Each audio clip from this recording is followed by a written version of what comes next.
All sports, all plays. Makes me nervous. All sports, all plays. All sports, all plays. 365, we making up plays. You talking the game, get you through the days. We're high in the court, the dime in the lane. Variety, topics, living the same. All presentation, sports information. In the airways, taking the nation. All sport, all plays, they working your faces. Grace at the field, so tie the laces. All sports, all plays.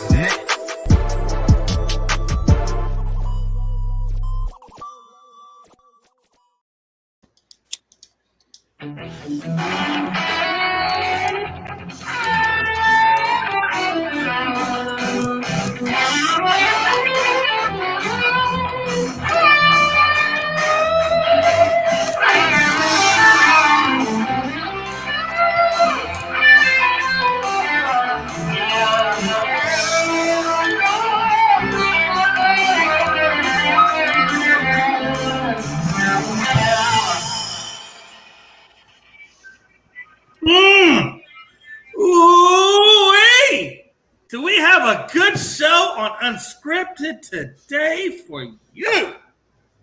However, in a comma, it's a little bit of a somber note, and I'm going to get this out the way quick.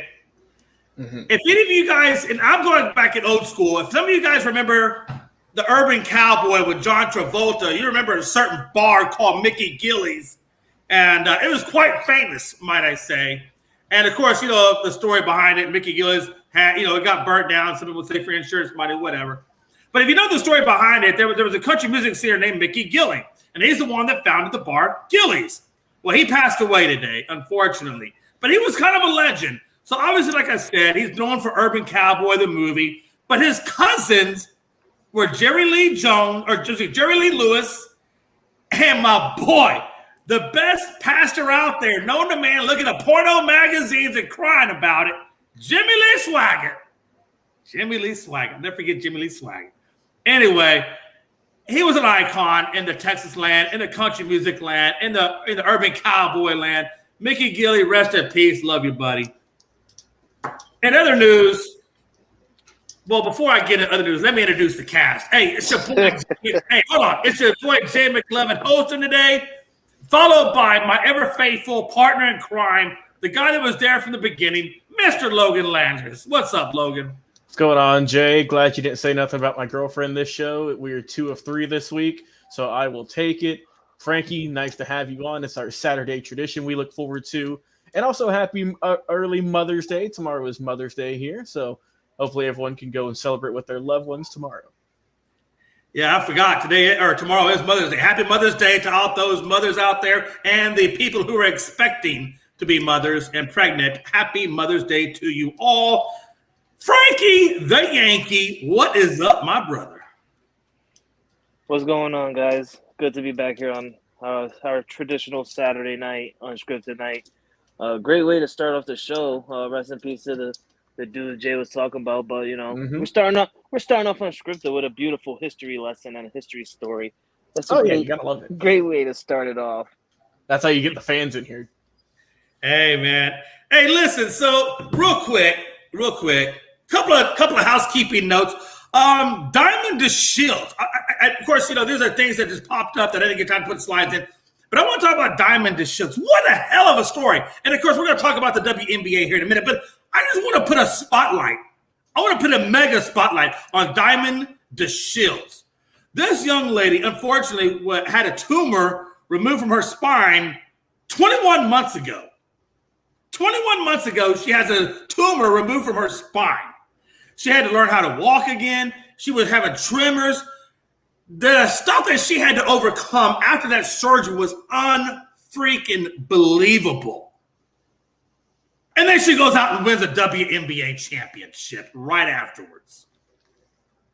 Now, if that's not amazing, if that's not awe-inspiring, I don't know what the hell is. Logan, what do you think, brother? Yeah, man. I mean, that's crazy. That's an injury that could end your career easily.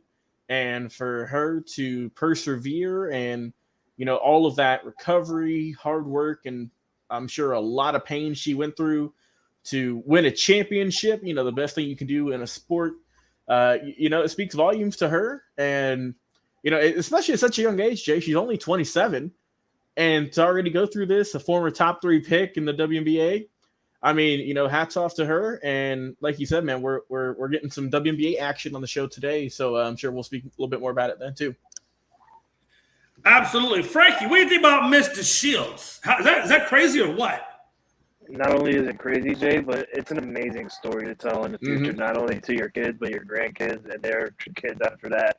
It's something that, we will never see someone do, for instance, if that happened to a wrestler, he's done. If that happened to an NBA player, he's done. If it happened to an NFL player, he's done. So for a woman to go through what she went through and come back, and not only come back, but win the championship, it's a great story for her for the rest of her life. Congratulations, and I can't wait to see what she's going to do this year when we talk about it. Yeah, I mean, like I said, it's just when I see people talk about load management or this, that, or the other, and I think about what she went through, it just really puts a whole perspective on everything. Because to be able to go what she went through, and then had to learn how to walk again, and then win the damn championship. I mean, literally, that's superhuman. It inspires the team also, Jay. I'm not saying it's not part of a team, but you can see how crazy that is. What I'm saying is it also inspires the team. Okay, she. Oh yeah. I get. She's the right. So she's the inspiration for the team. Yeah, she's telling them, hey, you guys seen what I went through. You seen that I came back. We won the championship.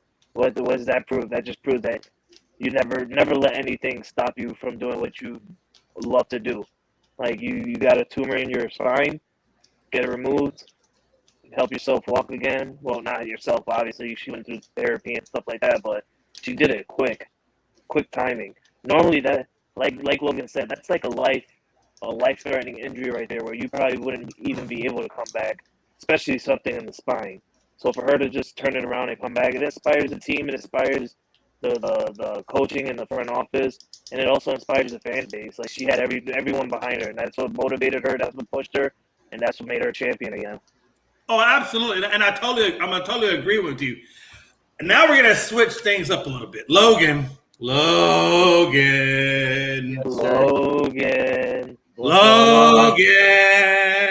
Yes, Jay. What is it?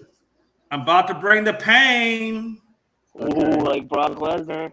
What happened? I'm about to bring the pain, Logan, and I didn't want to do this to you, but I got to. Listen, Frankie has gone through the pain of the sealed letter of cheating with the Yankees. I've gone through the cheating of 2017. Logan, it's your time to face a little pain, brother. Jay, can you tell me what happened? Because I legit have no idea what's going on. I'm getting there. Here we go, Logan. I'm about to hit you right between the forehead. I'm so confused. I know you are, and I like keeping you. I like keeping you that way, Logan. It's the way I do it. Raiders. I'm so excited. Let's talk about these Raiders. Specifically, I'm going to talk about owner Mark Davis. Okay. And all that he brings to that fine organization that it is. Crappy haircut. President Ventrelli. Yes. Discovered some things on Mark Davis and realized some things on Mark Davis and the way that he was running a hostile work environment. Not only that, but he was running a specifically hostile work environment on females. And he conduced the environment. Now, as the wonderful president that Ventrelli is and the concerned person that he is, he brought it to Mark Davis's concerns. Mark Davis took it under advisement and then fired him. Wow. He fired him because Ventrelli went to the NFL because he can't go to Mark Davis because Mark Davis is the source. So he had to go above Mark Davis to who he reports to, which is the NFL and Goodell. And because he went outside the organization, Mark Davis said, no, sir. And he put the fire to him. Gave him no heave, heel, caboodle. What do you have to say about that, Logan? What's your thoughts? What's your ambitions about your beautiful Las Vegas Raiders? Well, first off, Jay, let me just say the team is anything but beautiful. You should know more than any of us the history of this team and some of the cast of characters who have been on it throughout the entire tenure. I mean, this is pretty much the organization who for many, many years gave second chances to awful people on and off the field. So this isn't really a surprise to me. First, I'm hearing of it, obviously. I've been a little bit busy the last couple of days. But well, I know. I figured you were. I did see he got fired, but I didn't get a chance to look more into it.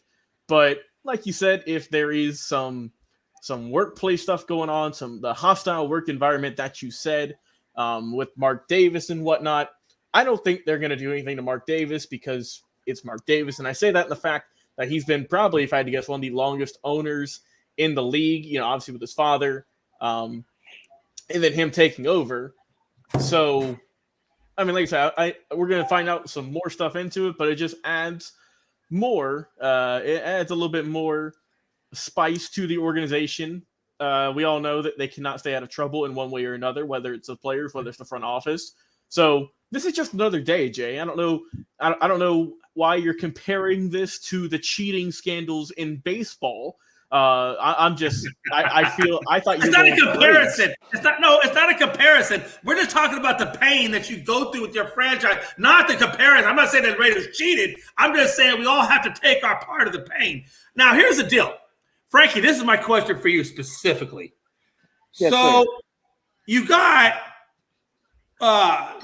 what's that dude's name? The one from Washington. Who's the owner of Washington? Snyder. Dan Snyder. Okay, so you got Snyder and his scandals in his organization. Then you have kind of Jerry Jones and some of the things that have gone on, there. And then you got Mark Davis and his issues. But then you turn over to NBA and you can look at the Mavericks and their issues. Are we seeing a growing trend amongst owners and misconduct from what they're doing in the organization? I mean, are there more cockroaches out there that are going to come to light? I mean, is this something that we can expect? What do you think? I think every owner in every sports organization is doing something, all right? Oh, yeah, I'm sure. They got to be doing something. And it always – my thing is it always comes down with money. It always has to deal with money. You got the money, you're going to spend it on something stupid because money always takes over the mind. I mean, for instance, look at, as a Patriot fan, look at Robert Kraft and what he dealt with the Asian thing in I believe it was in Miami. Massaging and stuff like that last year. Yeah, it was like last year or something. So it's something that always happens with every owner and every organization. Jerry Jones got caught. Robert Kraft got caught. Now the Raiders owner is getting caught, and I'm not surprised about this, Jay. Honestly, I'm just shocked at the outcome of it. It just makes it look more worse because now that it's out and it's gonna get public, it's gonna be even more heat to it because now he fired a guy. So now absolutely. Like, what are you hiding now? You must be hiding something if you're gonna fire a guy that seen what you did and went above your head to go, expose you. So it just brings more fire to the Raiders. But I think as we go along, there's gonna be a lot more fire, a lot of fire. It's gonna be crazy. Philip Tross said, "Hey, what's up, brothers? Hey, what's up, Big Phil? Good to see you chiming in. John Suggs, good to see you here, my brother." And man, with no further ado, we're gonna jump right into this stuff, man. We're gonna start off with this NBA playoffs, and we're gonna start off with the Heat and 76ers. And what a difference, folks! What a difference Embiid and being at home means to a team. When they're getting their butts kicked in, by Miami, and they're down 0-2, and they come back and they just put up a nice, beautiful 20-point lead in the win, 99-79. And if you look at it, the Heat, oh my God, they were like an anemic individual out there. Like they've been out there starving for food for days. Because when you look at their quarter-by-quarter performance, they put up 17-17 in quarters 1 and 2. They kind of came alive, and I guess they had a bowl of Wheaties in the third at halftime because they put up 31. But then I guess they ate up all the Wheaties and went back to fan machine because they put up 14 in quarter number 4. Now, that's just horrible, horrible play, brother. 25 minutes and 0 points for Kyle Lowry. Maybe he should have stuck on the bench a little bit longer because I don't think Kyle Lowry is quite all the way there. Then you have Butler, who shows up with 33 points, but no one else for Miami seems to show up. It's like they just stayed back in Miami and said, hey, you deal with it. And when you come back to Miami, we'll finish them off, but we're not going to make the Milwaukee trip. Hero goes out there for 14 points, great, but he went 5 of 15 to a 7-3-point line. That's not very six-man-like. And then you had the Heat, who basically shot 35%, which is right there with the Boston Celtics this evening. How do you win with that?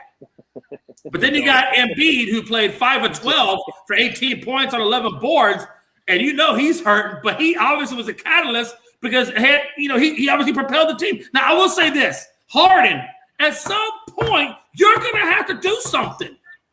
You can't just rely on Embiid to save the day because you went up and put up a pedestrian 4 of 11 for 17, 8, and 6. For crying out loud, my sister can score better than that crap. Danny Green, Maxey, thank God you came to the day because you both scored 21 and kept the 76ers alive. Great day for Embiid. Comes back, gets a 20-point plus win. But at the end of the day, number one, Miami, you got to show up. And number two, Harden, you got to come with it. You got to get the hell out of Dodge. Logan, your thoughts? Yeah, nah. For a team called the Miami Heat, they were ice cold. You shot 35% from the field. You shot 23% from the three-point line. You are not going to win with those numbers. No. I mean, they didn't even score 80 points, which is unheard of nowadays. Everyone couldn't hit a shot except for Butler. I mean, it was just a rough performance. Like you said, Hero, he got 14, but for 5 of 15 from the field.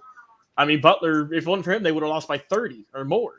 So just a very, very poor shooting night all around for Miami. As for Philly, with Embiid, this is his first game back in a while. He did fine. Like I said, it wasn't amazing. But, I mean, 5 of 12 with half an eye, half a finger, right. That's solid. I like that he got to the free throw line a good bit. That's what I feel like he really needs to utilize going in further in these playoffs. Because, I mean, he's got a lot of wear and tear on his body. That's clear. So the easier you can get foul shots, I mean, those were free points pretty much because we know he's a great free throw shooter. Plus, he got 11 boards. So, I mean, that led the team of all people.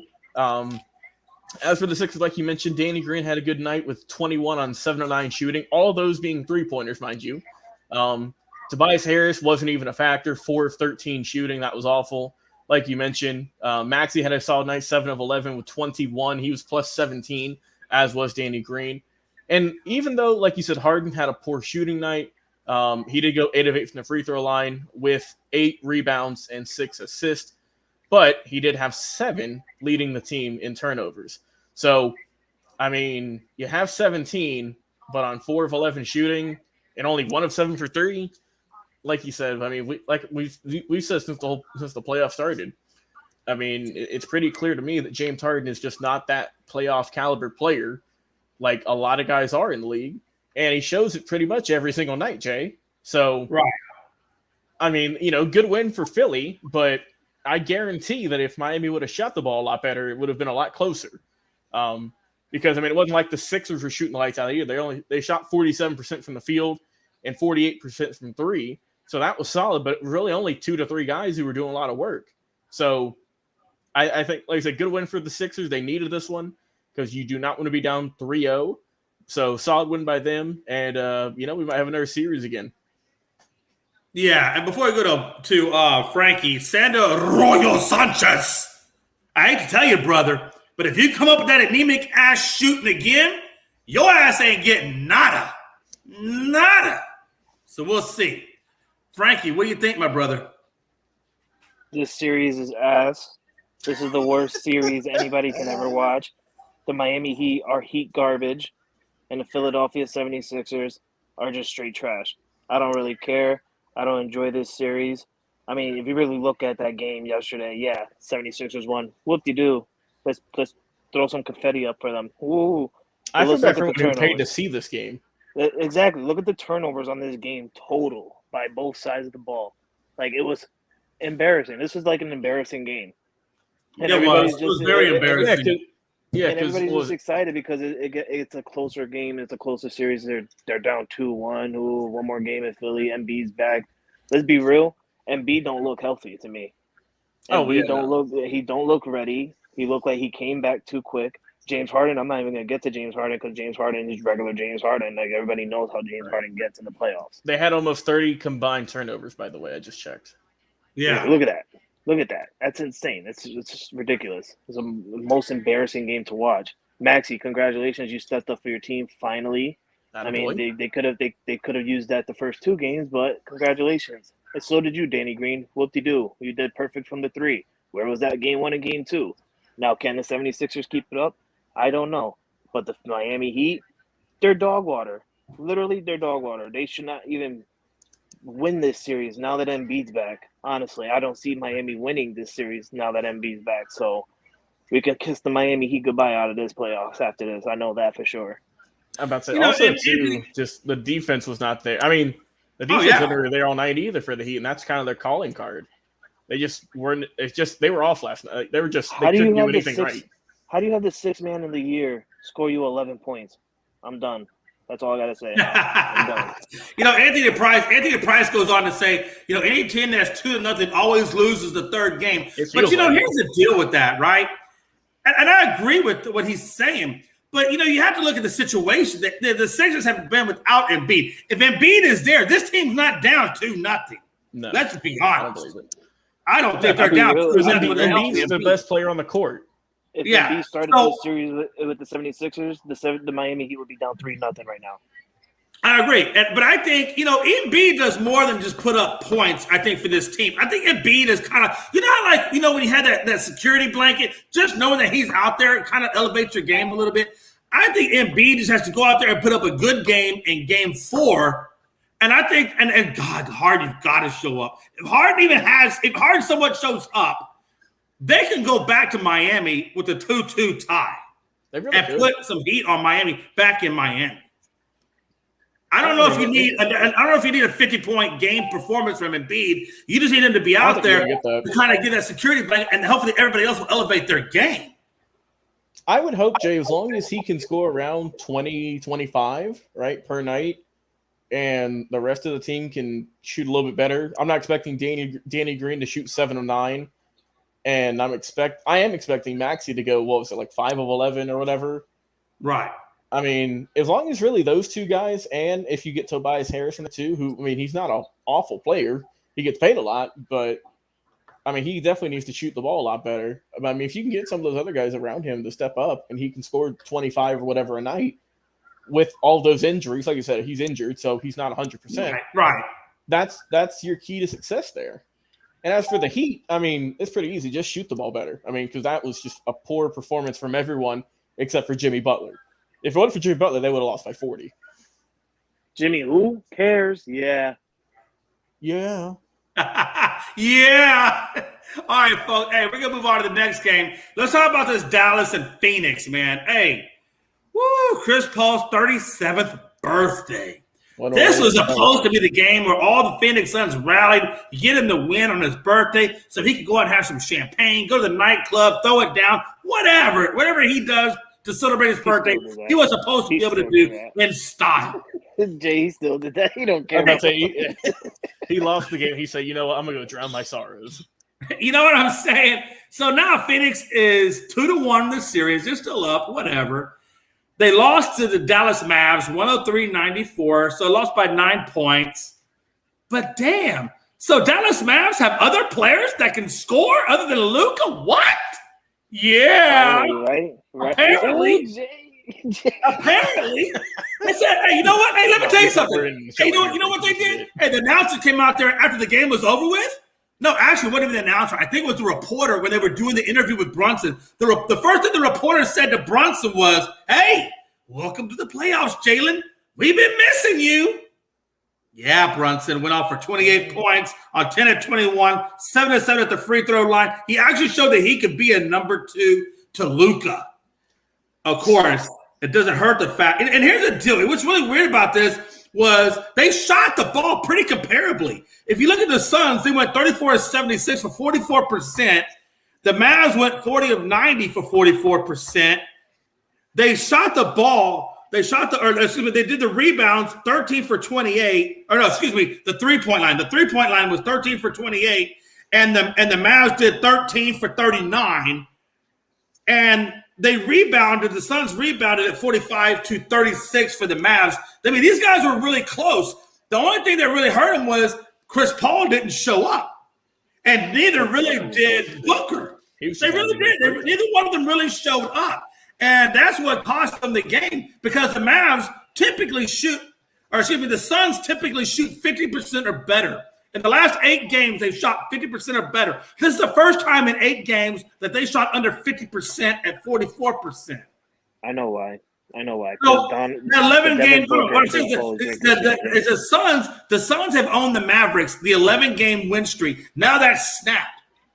No disrespect, but let's be honest. The Mavericks got in the Suns' passing lanes, disrupted the flow of traffic, and honestly, the Dallas Mavericks showed up. Brunson showed up. Now, do I think that's going to happen next game? No, I personally think the Suns take the next game, but then they get pissed off. They come back and avenge the birthday. Logan, what do you think? Yeah, the main thing about this game, because like you said, the numbers are pretty even. I mean, even the Suns led them in terms of rebounds by a good bit. But the big factor was the turnovers. Like you mentioned, Chris Paul and Booker had 12 of the 17 total team turnovers on the night. And, I mean, that's what killed them. They shot the ball okay, 44%. I know it's not their 50% clip, but, I mean, it's still a respectable number. They were good from the free throw line. They only missed 2 shots. And as for Dallas, I mean, if they had some guys who could have shot the ball even a little bit better, they would have won by a lot more than 9. Like you said, Luka did fine. He didn't shoot the greatest, 11 to 25. Brunson, 10 to 21. Those were your 2 main guys. Bullock, 5 of 11. And then Finney-Smith, 5 of 15. Meanwhile, off the bench, Cleaver was your best one, 6 of 9 from the field, 14 points. Really good night from him. Dinwiddie, a pedestrian, awful, 2 of 7 with 4 points. That's it. So I still don't trust this team, Jay. I don't trust them. I mean, I think we all agree that I'm not gonna put it all on Dallas. It was a great game. I remember who it was, but somebody I was talking to earlier said that the Mavericks going to drop one. Which, anyway, I mean, the Mavericks going to at least get one game out of it. I guess it's their game. And I mean, like you said, it was Paul, he didn't shoot the ball a whole lot, only 5 of 9. Booker shot under 50%, 6 of 13. I mean, the rest of Bridges didn't have a good night. 5 of 14. So when your leading scorer is Jay Crowder with 19, it's usually not going to be your greatest night. So tough loss for the Suns. Like I said, they're down 2-1, but I still think they're going to get the series overall. Because I don't. I think we knew Dallas had to at least hopefully get one. So this is right. But I still got the Phoenix Suns taking this one. Frankie, yo, what's up? What do you think, brother? I'm going to tell you straight up this. Dallas was only celebrating because they weren't getting swept this series. That's pretty much it, yeah. They were doing the Timberwolves whenever they got into the play-in. Exactly. They're happy that they won a game against the Phoenix Suns. They're like, we beat the Phoenix Suns, and not only did we beat them, we did it on Chris Paul's birthday. But they secretly don't know that Devin Booker and Chris Paul was already one champagne bottle in before the game. I was about to say, I don't know what was in that water bottle, but I don't think it was water, Jay. There's no doubt about it. The entire team was probably drinking champagne through the Gatorade Scott bottles. Foster, the referee, I'm curious, by the way. Someone in the comments put that, because if so, then that man is just... I believe he was. I believe he was the referee. Yeah, that man's just a curse for Chris Paul for his entire career. I think was he really the referee? What is that? Was he really the referee? If what Jay is saying is true, then yeah. Yeah, I believe he was. And Chris Paul's never won a game with him being an official in his whole career, which is wild. So happy birthday, Chris Paul. That makes him about what? 0-15, 0-16 in the playoffs alone? Alone in the playoffs. Also, too, by the way, let me just say happy birthday, Chris Paul. You're 37. You and LeBron are the same age now. And like we've said, I think we need to say on the show, I feel like Chris Paul needs some more respect, man. I mean, he's been playing for as long, pretty much, as LeBron. And he's still, he's in the playoffs right now looking for that ring. Well, he would have been had that ring if the NFL never, or the NBA. The NFL? The NBA never pushed it. Well, we have a Chris Paul in the NFL now too, so I get confused. Oh, you're right. You are right. You are right. That is true. I think offensive guard? Yeah. Yeah, Chris Paul with who's he with? Come on, NFL.com. Don't let me down now. I've always slow. I've always had my respect for Chris Paul. He's like literally one of the greatest point guards in the NBA. No doubt. He always knows how to change a team, even when the team is bad. Look what he did for OKC alone, literally. Washington Commanders, by the way, I found it. Washington Commanders. I feel bad for him. Just like Chris Paul when he got drafted by the Hornets. Round 7 pick. Jay out of Houston, Texas. You said what now? He was a round 7 pick out of Houston, Texans. Yeah. And he went to Tulsa. That just says everything, Logan. About you Houston. Get it? You get it. Not only did he play in Houston, but he was the 7th round pick and got picked up by the Washington Commanders. What a way to ruin your life. Oh my God. Let's move on to the next game, Jay. Hey, listen, I want you to know right now, and I'm just going to go ahead and say this on the airways before I get to this specific series that I'm talking about. Pride is running. I'll take Pride. Said he was on. I'm waiting for Pride to get in here. No. Hey, listen, I sent him the link specifically to his personal messenger account. Oh, perfect. He knows. The link is there. I cannot make him join. I cannot make him come on here and take the smoke because he doesn't want the smoke right now. He doesn't. Pride is running like he's running from a pair of clippers right now. I'm just saying, Pride. Or should you say a pack of bucks, Jay? Come on. It was right there, man. Listen, Pride called Pride out, man. If anybody sees out there, y'all tell Pride I'm calling his punk ass out. He don't want to smoke about these Celtics. I love it. All right. We're going to move on. And listen, like I said, I sent him the link. If he wants to join and come on here and defend himself, more power to him. I'd love to have him on. Everybody knows I love Pride. Everybody knows that I love Pride. Pride's one of my boys. But sometimes you got to bring the smoke when the smoke is warranted. Jay, what if the Celtics win this series, Jay? Hey, if they win it, I'm going to tell you. I'm going to answer the question. If the Celtics win this series, look, we don't know we do ASAP in the morning. I'll come on ASAP in the morning, and I'll be glad to tell him, hey, bro, congrats. Congrats. I don't know what happened. Look, Frankie, if anybody knows anything about Jay McLovin, I don't run from the smoke. I stand in the fire. I know, but what's scary about it is 2022 came around, and something changed with Jay. Jay, I'm about to say Jay stopped caring.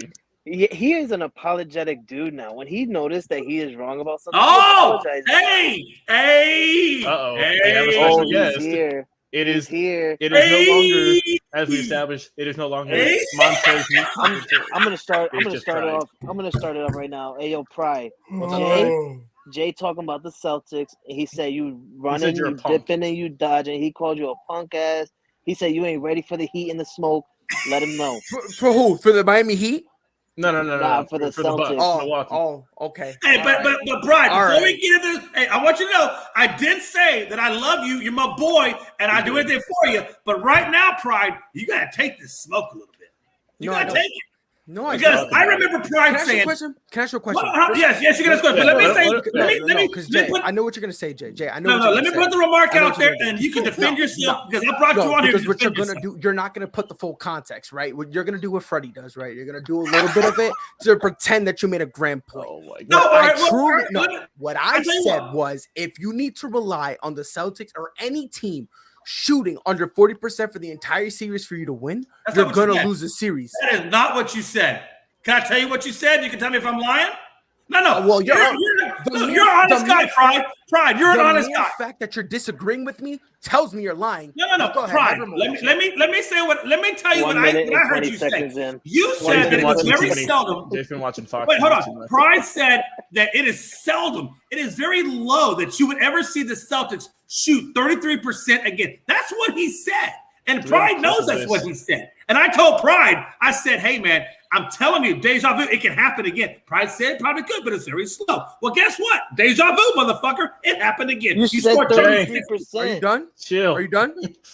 Chill, Jay. Are you done? It wasn't 33%. They were 3% better. I'm not even gonna go for that.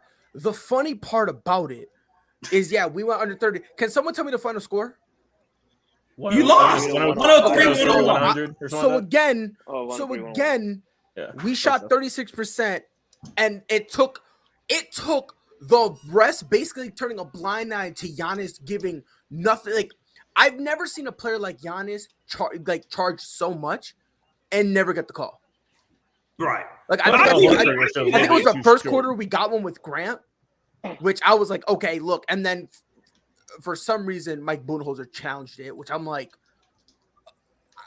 I don't know why you would challenge that one, considering it was only going to be the first foul on Giannis. Like, sure, if it was in the second quarter and he's on the verge of having 4, sure, challenge that one. But the fact that it was the first was just, hey, teach their own, whatever, shoot your shot.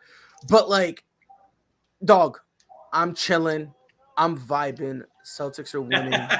It is what it is. I will say this. So you guys you guys shot 36%. The Bucks shot 40%, which is about 4% better. Not much, but it's 4%. Matter of fact, Holiday, good God, man. That dude went 11 of 30 for 25. I don't know how you go 11 of 30, but he went 11 of 30 for crying out loud. And like you said, Grayson Allen scored 0 in 25 minutes. And then Giannis, he did. He kept him in the game at 42%, along with a few of the Bucks that chipped in. But Pride, again, you scored 33%. Now you scored 36%. Oh, my God. I'm asking the question. 33%. But they didn't penetrate the paint. Come on, calm down. Let me get my question out. 33%, 36%. I'm going to give you the opportunity. At first, you said you didn't think they would score around 33% again. 3% is really not a whole hell of a lot. Do you see in the future? Hold on, because I think the Celtics score below 40% again, they're going to lose. Do you think the Celtics, for the rest of this series, will score below 40% again?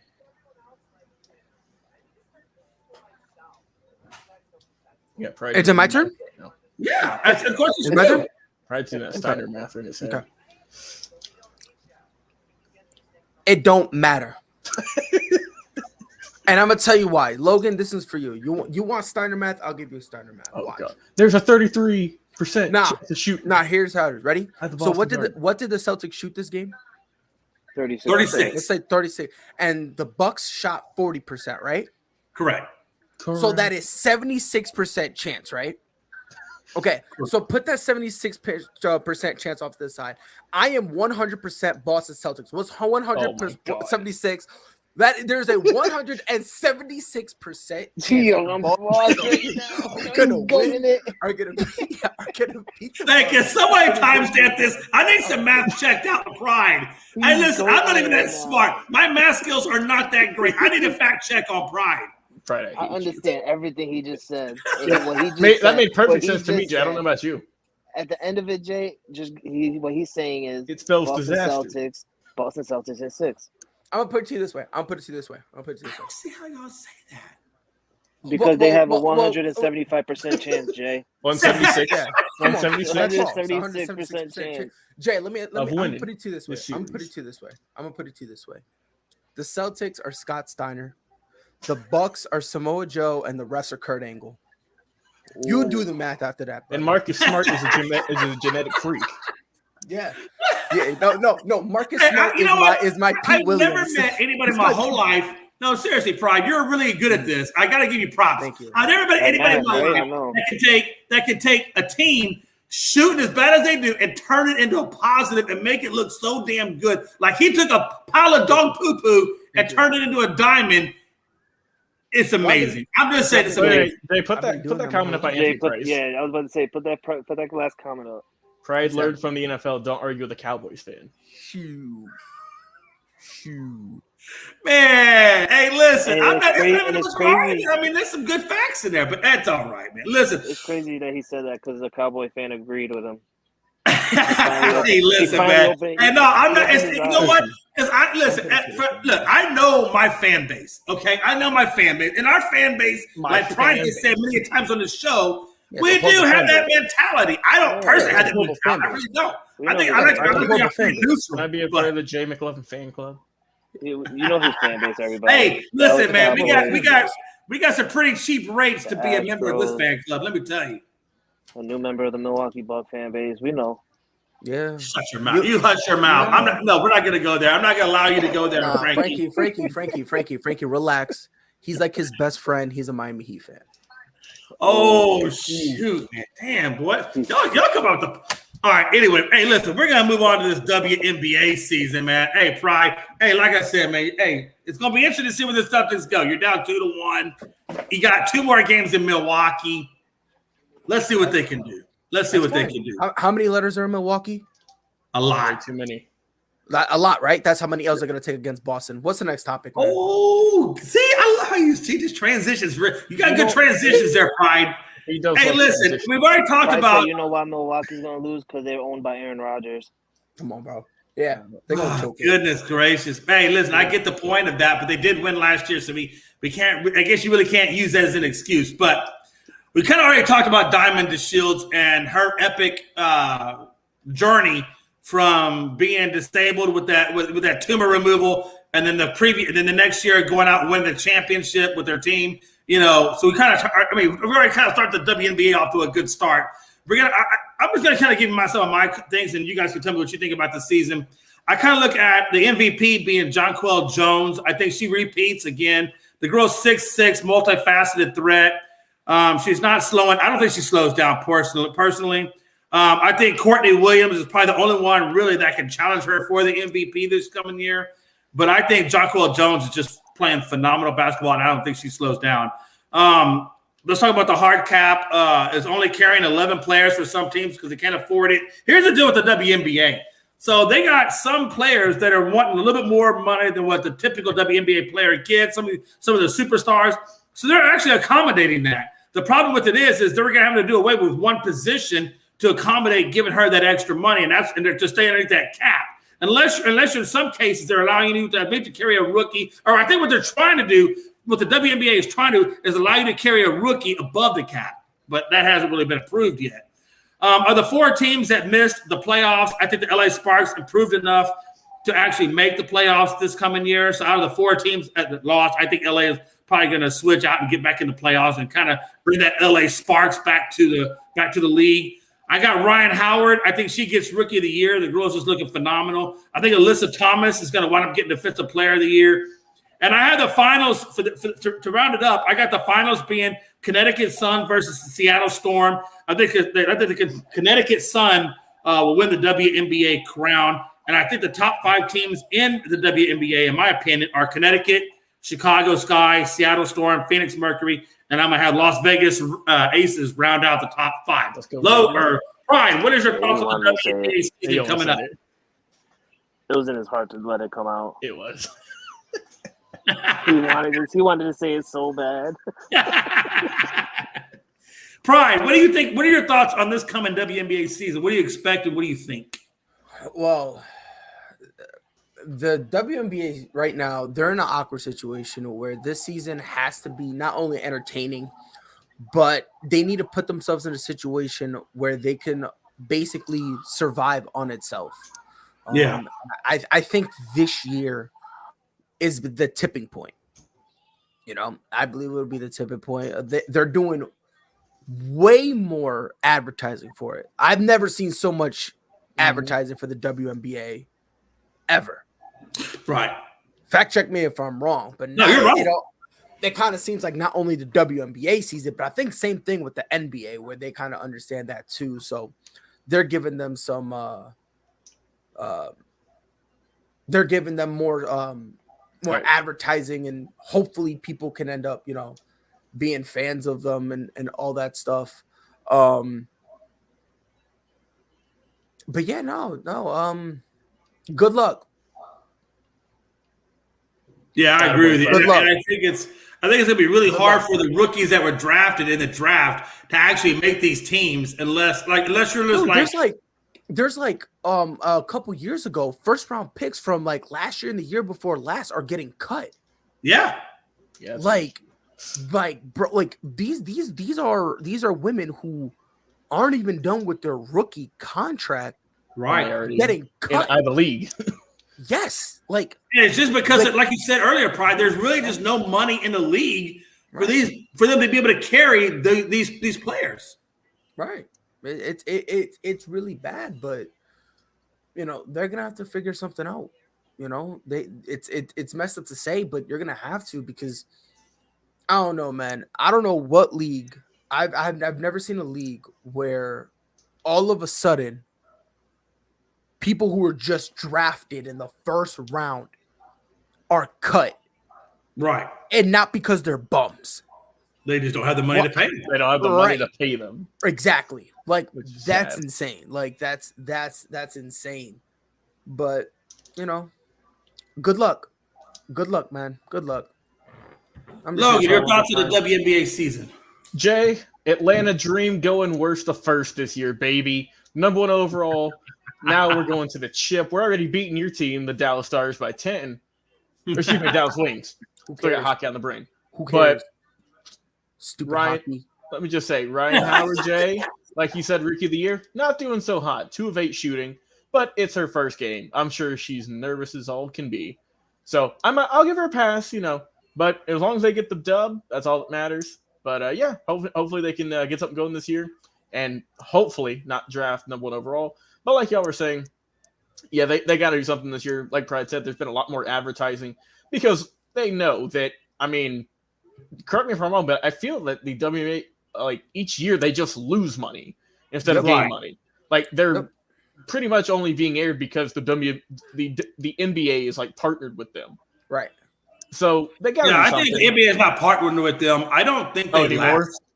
Yeah, I don't see it because, I mean, you're like you guys are saying, they're cutting top 5 picks because of monetary value, not their playing ability, which is insane.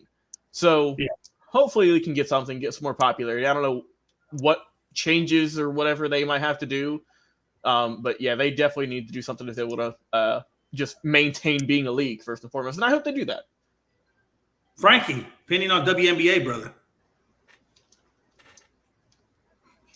Yeah. I hear him loud and clear. Yeah. He said, all right, we're going to move on. I think Frankie's taking a sabbatical. What's up next? Hey, we're talking about the NHL playoffs. We're going to go to this kind of briefly because there's like 8 series. Oh my God, there's 8 series going on right now. It is round in the WNBA playoffs. NHL. I know why I'm saying that. The NHL, excuse me. I'm just going to kind of give you. So we'll go series by series like we did the last one. So we'll do the Rangers and Penguins first. The Rangers and Penguins right now are tied up at 1 game apiece. Panarin and Vetrano basically won that game for the Rangers. They got to score 5-2 over the Penguins. Igor Shesterkin had 39 saves. Pittsburgh Hearn was earning in special teams, and the Rangers were the Rangers outshot the Penguins 14-11 in the first period. And then it's kind of what got them. And Penguins had a hard push in the third. They put 9 shots on goal, but they just did not convert any of it. And unfortunately, the Rangers, well, I guess fortunately for the Rangers, depending on who's your team, took it 5-2. Logan? I'm bad. Yeah, like you said, solid series so far. Like I said, we're just getting started. But like you said, Panarin for the Bruins. I mean, they're doing for the Penguins. Tied at 1-1. I think this could go pretty deep. But yeah, I mean, so far, like you said, you got 2 and 3 seeds rocking it. So it's a tough battle. If I had to go with a winner, I feel the Rangers. I feel like the New York Rangers could pull it off in a close series. Pride. Yeah. You already missed it. I heard you guys. I have my headphones on. I was in my daughter's room. Okay, well, you should have had your mic on. I'm going to get Frankie on it. No, Frankie doesn't deserve anything. Anyway, like you said, right now, series is tied 1-1. It's the end of the second period. It's currently tied 4-4. I'm going with Pittsburgh. Goalies, where are you at tonight? I hate New York.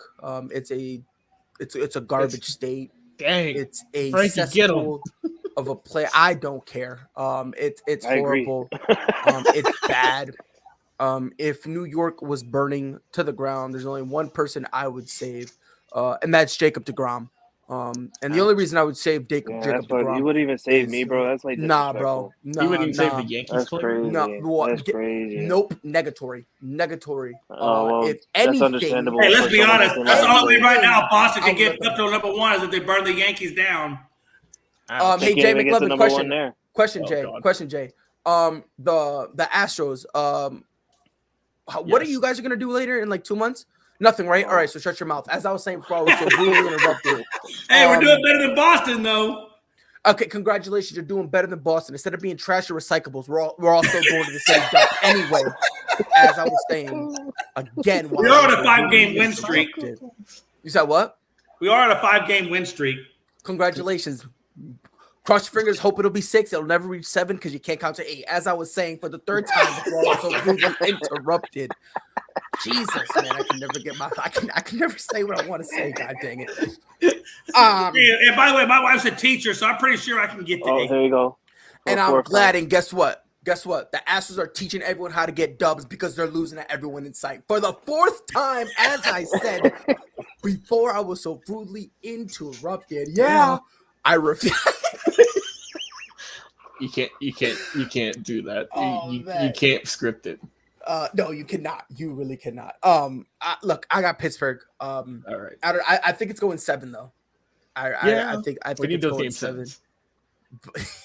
All right. What, Frankie? Who do you got? I got Pittsburgh. Between Frankie. the Pittsburgh and Rangers, I'm gonna go with Pittsburgh in 6. Pittsburgh in 6. All right, Jay. All right. What's the next series? So we got the Lightning versus the Maple Leafs.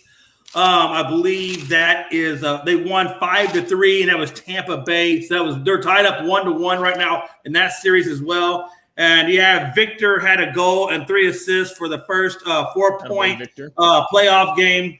And you had Vasilevsky made 31 saves. I know I said it wrong. You got it. No, you got it right. Okay. Yeah. Wait, hold on, Jay. Hold on. You kind of cut out a little bit. Who got 31 saves? Vasilevsky. Who? Vasilevsky. Who? I don't know how you can say the same name 3 different times, Jay, but you did. Man. I love this Pride guy. hey, Pride is such a douche. You know what? Ever since he started growing his hair out, he became a total douche, man. I'm telling you. Go back to short hair. Yeah. Hey, listen. The Maple Leafs committed a lot of penalties, which I think is really what kind of hurt them because obviously they put them in the power play a lot more than what they wanted to be. At the end of the day, man, I got the Lightning. I think Tampa Bay is going to get that 3-peat, guys. I think the Tampa Bay Lightning will get a 3-peat. Jeez, I hate to say that because I'm a Dallas Stars guy.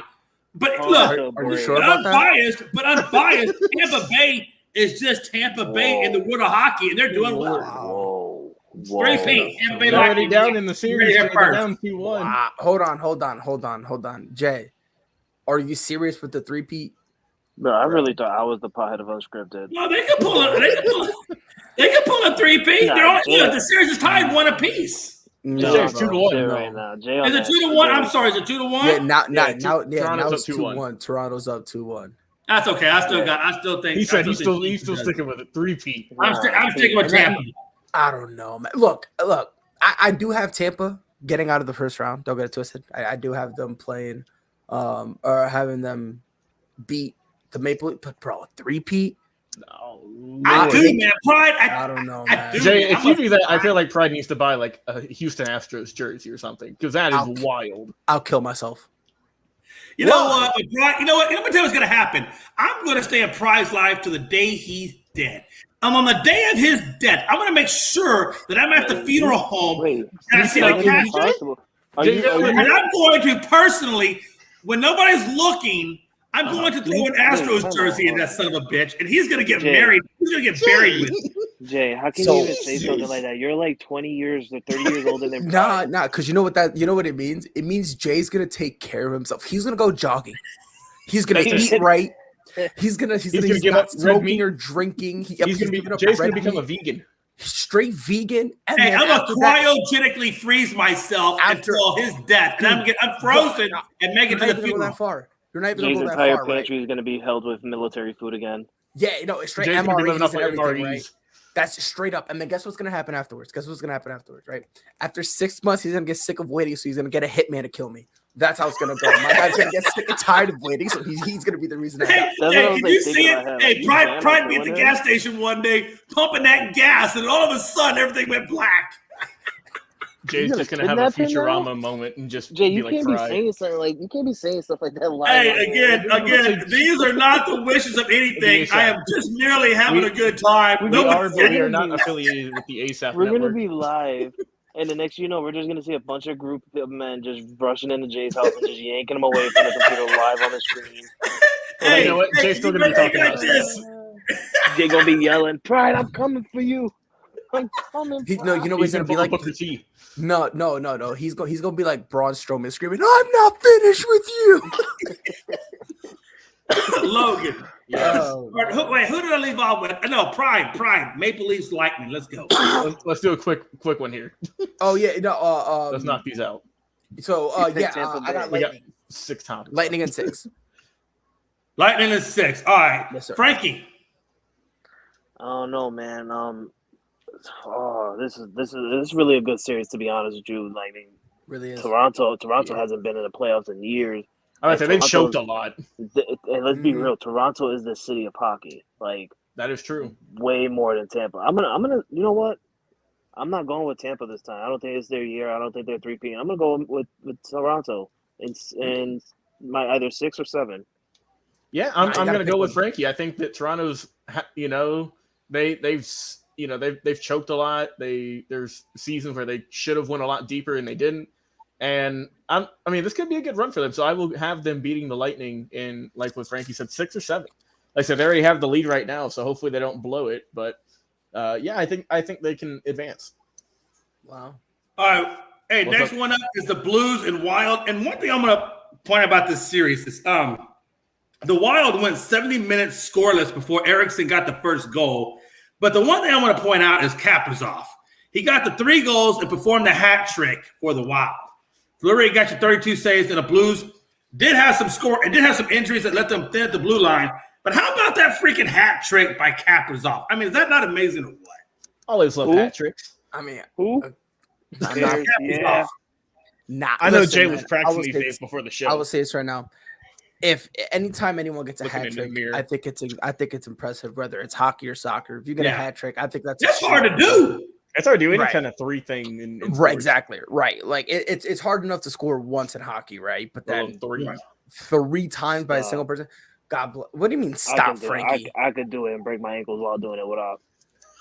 I'll still do it. He said in the though. My YMCA, ankle maybe might- a my YMCA, ankle maybe might- YMCA my ankle hockey. might break without doing it. Frankie, you're Right, talking don't like even do your it. Don't even do Frankie, it, you're bro. talking like Don't your best even friend do right it. now. Straight delusional. Relax. Woosah. So what? breathe, brother. Maybe it's Yeah. because I'm high right now. I don't know. I No, don't know. it's bro. Frank, you and New just York to be fans fair, are Frankie is delusional. high on life. Everyone, just so you know. Yeah, Frankie. Yeah, I'm we not- do not I'm condone not. those Frankie, activities. yeah. Frankie, Stop. you want to know what it is, Frankie? That shit is legal. Is made from Mhm. God in the earth. Then you Chinese woke up, people use it Frankie. for herbs All to right. cure Frankie, cancer. you and your best friend, you're delusional, but it makes sense because you're both Yankees fans and you're both Dallas fans. I got the Wild finishing it off in You 5. called me a Dallas fan. That's the most. That's the most cutest thing. Beautiful. You know what? That's the best thing I've heard out of Pride yet. You want me to Logan. take you bed and read you a story? Wild Blues, Logan. I'm gonna go with the Blues Oh, they're loud. in a comeback here. They're down 2-1. I'm gonna go with. Maybe some chocolate milk in a bottle. You going I'm with the gonna Blues go, in this I'm one? gonna go St. Louis winning it. Yeah. Logan, how Frankie. many games? You think it's 6? He got him in 5, he said. We got in 6. No, I can't do it. In No, 5. because I said 5. I got the Wild in 5. Yeah, Oh, so okay. I'm gonna go. I'm gonna go Blues in 6 then. In 6? Okay. Yeah. Frankie. I'm going Blues in 6. Attaboy, Frankie. Blues in 6. I'm going Wild in 5. These guys are just playing phenomenal. I know Jay's been Kings watching. Oilers 6-0. Ooh. I tell you, man, I like these Edmonton Oilers. They're playing pretty good. I'm going Edmonton Oilers, and I think they do it in 6. What's the series? 2-1 Oils. Yeah, 2-1 Oilers. Let's go Oils. I just like them because the Houston Oilers. I like anything named Oilers. You said who is it? The Knights? Oilers. The Oilers. Edmonton Who are they Oilers. facing? Edmonton Oilers The Kings. The Kings The right now. Kings. All right. and the LA Kings. Okay. I thought you said Golden Knights. My bad. I mean, look, man. Look, me personally, I'm going Oilers in 5. Oilers. I'm with you. I think Connor McDavid is nice. Right, and the thing is, like, look, to me, if you watch it, it looked like the Kings gave everything they had game 1, right? Because they won. It was a close game, 4-3. So and they won it, and then game 2 they get shut out. Like, true. What am I supposed to do with that? And then game 3, you don't get shut out, but you might as well have gotten shut out. You lose 8-2. So it's like Logan, you said it earlier. Where are the goalies when we were talking about the Rangers? Like where, like. And that's how it was here. I think they used everything they had game 1 to get that 1-0 lead. And I think now they dropped the next 4 because, unfortunately, it sucks to say, the Kings are okay. The Oilers are just better top to bottom. I don't care what position you look at. I don't care what 4 players you bring on. You can get their bet. You can get the guys off the bench. Matter of fact, I'll roll out there and I'll do something better. So, unfortunately, Kings are nowhere near the Oilers right now. Get them out of here, coach. Oilers it's going to be Oilers in 5. LA's a horrible, horrible place to be. Frankie, Price hates all the big markets. Oh, Logan, you already on this one? Yeah. Everybody go on this one? Who didn't go? We all went. I picked the Oilers. I think we all went Oilers. So. All right. So the next one up for bat is the Bruins and Hurricanes. Hurricanes. The Hurricanes, I believe, or the Bruins, I believe. Can't read my hand right. It was 5-2. Yeah. So did not get shut out. Yeah, 5-2 was the score. Bruins had a lot of penalties. I'm gonna go with the Hurricanes on this. And Logan, I believe that's your team, isn't it? Carolina. That's the score. So I'm going Hurricanes. You know what? I just feel like this is gonna be a good season for those guys. I think they go deep, so I'm going Hurricanes on this. I would hope so, Jay, since they are a top seed. These teams did. Hey, look, these teams are putting up a very gritty performance against these Bruins. I mean, there's a lot of words, hits, tussling after the whistle. These teams had to be separated a couple of times, so it's going to be a heated series. But I think Hurricanes take it. Stop. Yep. Same here. Pride. Stop, both of you. I'm kind of in a win-win situation right now. Right, you know what to do, bro. Pick the team. Pick the team, bro. I'm sorry, Frankie, question. Did they ask you? Okay, go back to your corner. As I was saying before I was so rudely interrupted. And I'll continue to rudely interrupt you. You're on my show. Rudely. You're on my show. Not Rudley. Not Rudley. All right. Not Rudley. Not Rudley. I said rudely. Of course, you want to be like your boy, your best friend over there, and not listen to people correctly. He can't even spell his own name. Get out of here. Yo, stop. Let's stop. You better stop, bro, before he pinpoint this. Bro, oh, you're right. My fault. You're right. Go on, snitching to family members. Look. Yeah, just pick a team. I'm gonna be biased. Okay. Oh, 100%. I'm being biased. I'm not. I don't even care. This right here there's no analysts. There's no unbiased. Straight up Boston in 7. How many games did we play? 6. Yeah, 6. Boston in 6. There we go. Boston in 6. Oh, my boy. Okay. Boston in 6. Logan. Hurricanes. You already went. Oh yeah, Frankie. All right, Jay. What's next? You already said Boston. Yeah, I'm going with Boston in 6, baby. Yeah, you're talking about. And listen, and if we lose tomorrow, Boston in 7. That's it. Straight facts. That's it. So even if we lose, we still win. It's Boston in 7. If we lose again, Boston in 9. I don't care. Now we got Nashville Predators, Washington Capitals. They took the game 5-1. I think Panthers. I'm picking Panthers on this. I think Panthers in 6. Panthers in 6. They will go Panthers in 6. What do you guys got? Pride. I'm with you, but I don't think 6. I think 7. I got the Panthers in 7. So we got the same team, just one extra game. Yeah, I'm about to say even though Washington's up 2-1. I mean, Florida is the number 1 seed, so I think they'll rally back. So I will go Panthers in 7. Panthers in 7. I don't see Washington. I don't see Washington being that team that they used to be. Not this year. Playoffs, and like you said, they're up 2-1. But Nashville, man, Nashville's a different squad, and Florida. I think they're gonna. Or Florida, my bad. Florida's a different squad, and they're gonna turn it around. Like Logan said, they're the top seed team, and they're the top seed for a reason. If you get knocked out by a wild card team as a 1 seed, you deserve to lose. 100%. Bro, if Washington wins, I swear to God, I'm just big gonna upset. riot. I'm riding in Washington. Straight up. All right, hey, our next game is the Avalanche versus Nashville Predators. Obviously, they won that game in overtime, 2-1. Both teams really struggled in the power play. They combined 0 for 8 on 110 hits. The Predators blocked 34 shots. So I got to be honest with you, man. I'm still going to stick with the Avalanche on this one. I think they take it in 6. Yeah, I think the Avalanche are going to have a really good season. I think they can go pretty far. So I'm going to go with Avalanche. I'm going to go Avalanche in 5. Okay. Pride? 4. Avalanche Okay. in 4. Frankie? Avalanche in 7. Ooh, got to go in deep. See, that's brave. Now, that's a brave one. How you can look yourself in the mirror is incredible. That's brave. That's brave there, brother. I look at myself in the mirror every morning like, what the hell am I looking at? Jay, Nah, let's get on your team, Jay. So the last series we got the Stars 2-0 over the Flames. Again, both teams struggled at the power play. Dallas went 0 for 7. Calgary went 0 for 3. The Flames did outshoot the Stars 12-7 in the third period. But I'm gonna stick with my boys, the Stars, and I think we take this win. I'm gonna say the Stars in 5. What the? Dang, Jay. Yeah, I'm gonna say the Stars in 5. I'm gonna stick with it. Jay said, we're gonna win the rest of these games. Hell yeah! Listen. I'm putting all the faith, right? I don't get the side eye for Pride. I don't give a damn. Whatever. Question. Hold on. Question. The Stars. Where are they? Wild card number 1. No. Like what? Where's their Dallas. home? Oh, okay. There we go. Yeah, Flames in 3. Like, come on, bro. We already know how I feel about Dallas. It's a poverty state.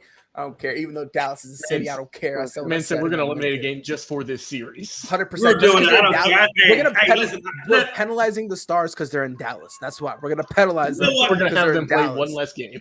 One less game, and then it's an L on their record. So I'm going Flames in 6. Logan. Yeah, I got Calgary in 6. And Frankie.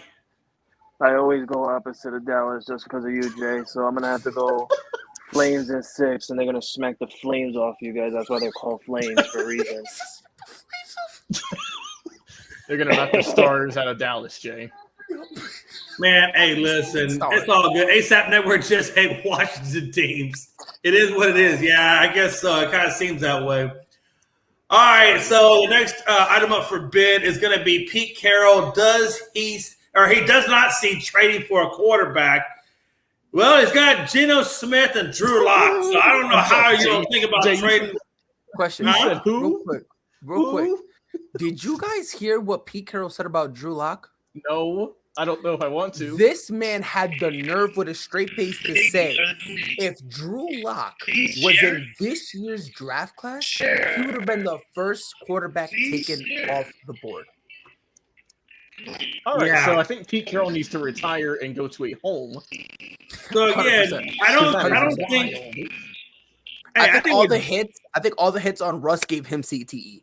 Oh yeah, this man is just babbling, It bro. transferred over.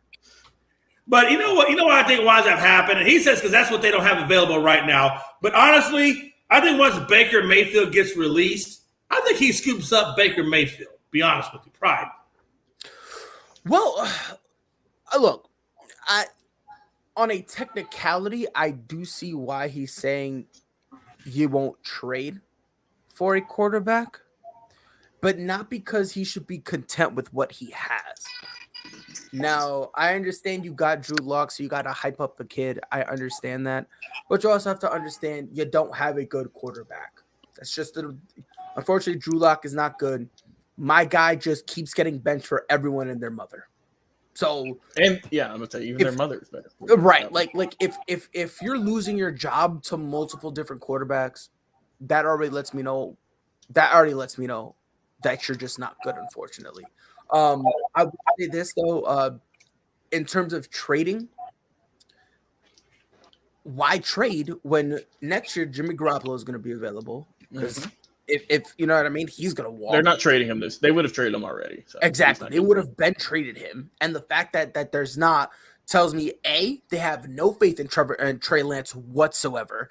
And B, everyone else is kind of just waiting. Like, why am I going to give everything for him now when I can have you guys pay him and then I can get him for cheaper next year? Same thing with Baker. That's a good point. Right, and it's the same thing with Baker Mayfield, where it's like Right.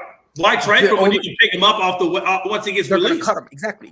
They're going to cut him anyway. They're going to have no choice but to cut him. So then when they cut him, you now have like your free pick of the litter. Same thing with Jalen Hurts, Tua Tagovailoa, all these other young quarterbacks that are going to need a new destination if the team doesn't want them. So I do see why he said we're not trading for a quarterback, because again, there's going to be, not only will there be more guys you can go out there, but the next year's draft is looking obviously nice with CJ Stroud and all of them.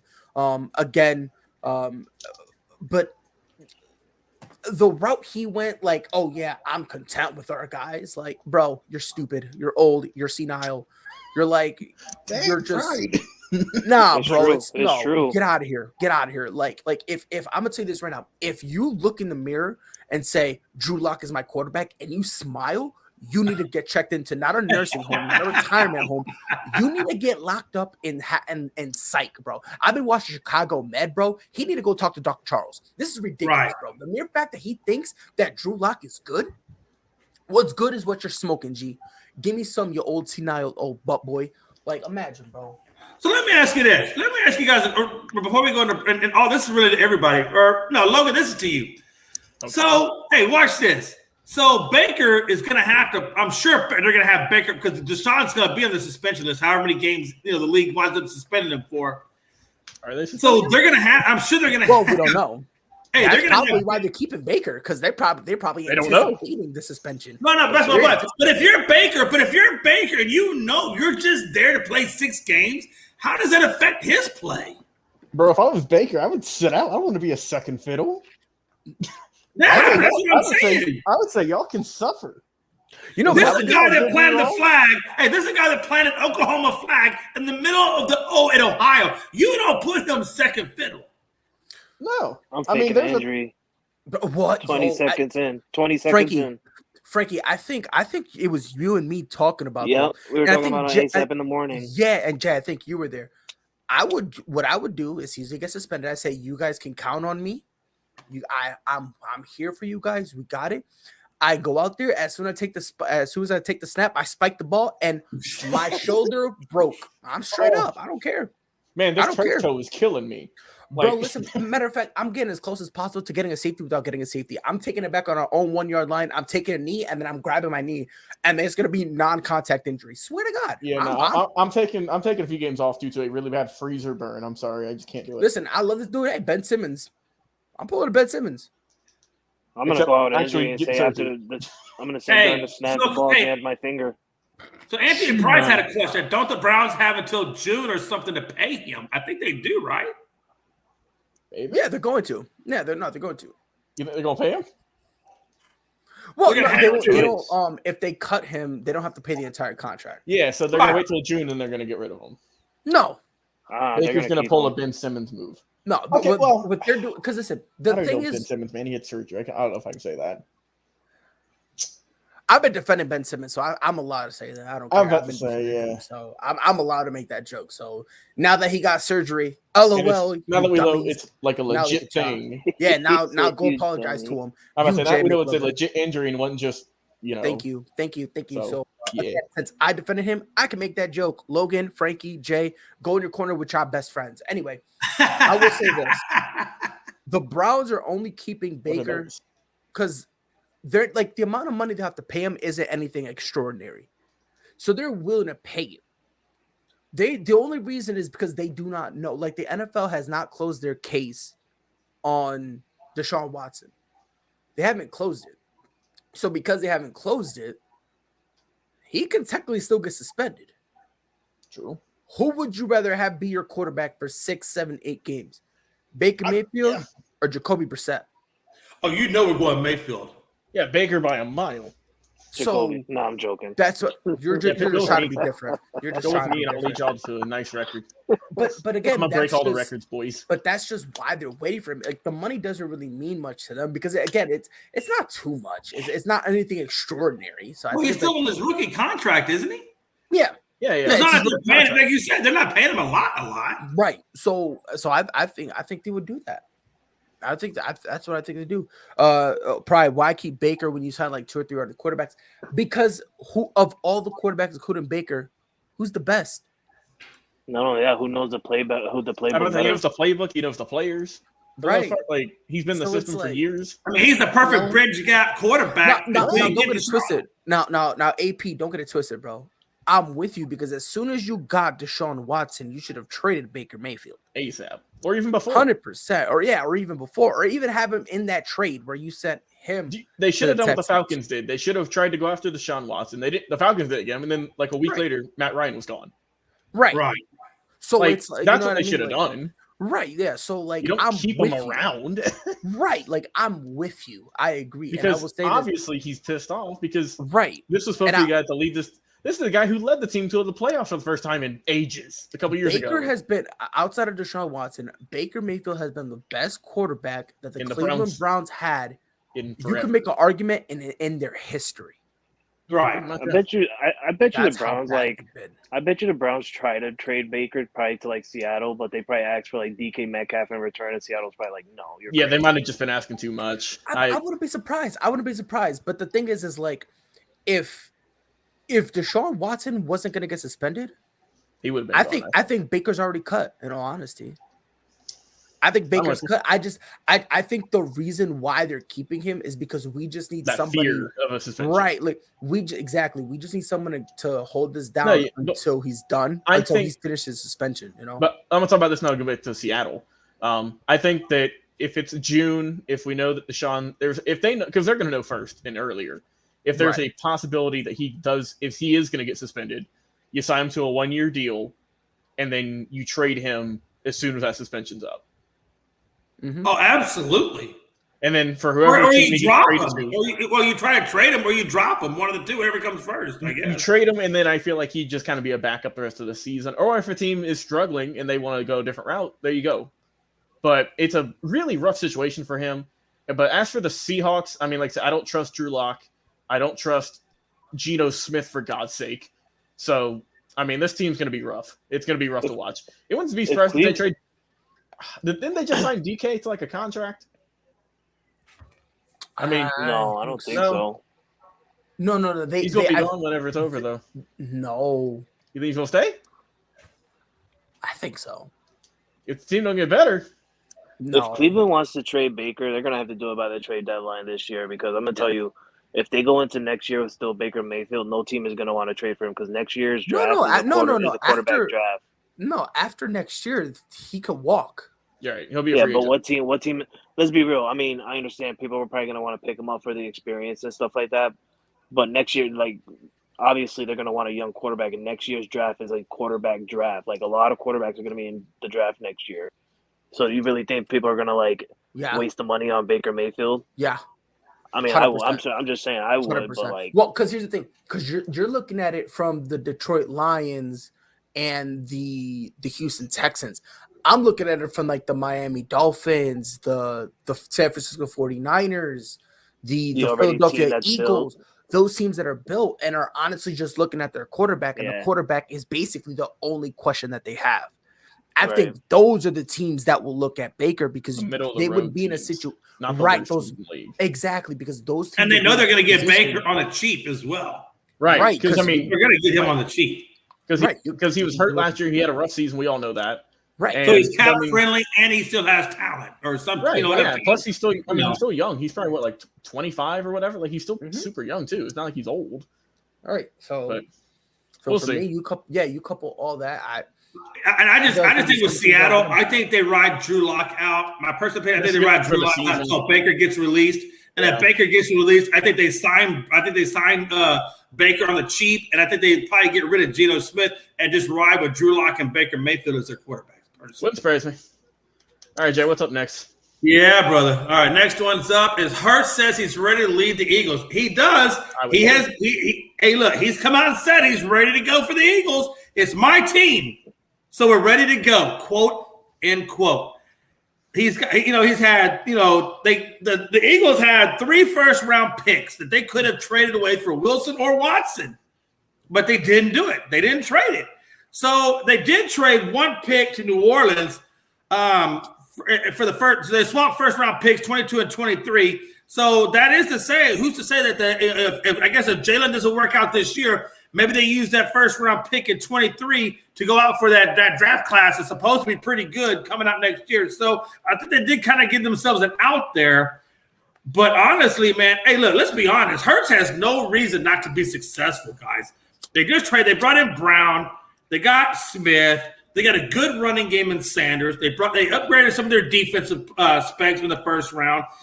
If he doesn't show really good promise this year, and let's be honest, he did get them to the playoffs, even though it was a wild card. He got them in the playoffs last year. Now they made some upgrades, and there's no reason why they can't win the division and go further. I think this is the make or break year for Jalen Hurts with the Philadelphia Eagles to find out what they really have in him. Brian, what do you think? No, I'm there with you. I think right now in the NFC East, the Philadelphia Eagles are the best team. Mm-hmm. But obviously, if they win the division, really comes down to Jalen Hurts. Can he live up to the potential that everyone has been saying he has? And he needs to do it this year. The Eagles are probably just going to open up the playbook. You have a solid 1-2 punch in terms of wide receivers with A.J. Brown and Smith. If Jalen Reagor can get it together, that's a scary three-headed monster. You have a respectable tight end in Dallas Goedert. Never mind the fact that you have the best run game in football. And probably maybe one of the best defenses if everything works out. Right, exactly. Anthony, you want to know what changed? Horrible. The entire team changed within a year, bro. The entire team. Yeah, that's what changed. But don't try and disrespect Jalen Hurts. I like Jalen Hurts. Right. No, me too. I'm a Jalen Hurts dude. I like Jalen Hurts. Yeah, I think he'll do fine. And I will say this: if the Eagles do not win the NFC East, it will be a down year. Correct. Yeah, it's going to be his last year. They're going to get rid of him. 100%. 100%. If they even if they get the wild card, that's going to be a disappointment because this is a team that people are looking at as potentially a 10+ wins. Right. They're already saying the Eagles should win the NFC East for at least 2 more, maybe 3 years. Tops. I mean, they upgraded their defense. Their offense is better. This is a young team too. Let's not forget.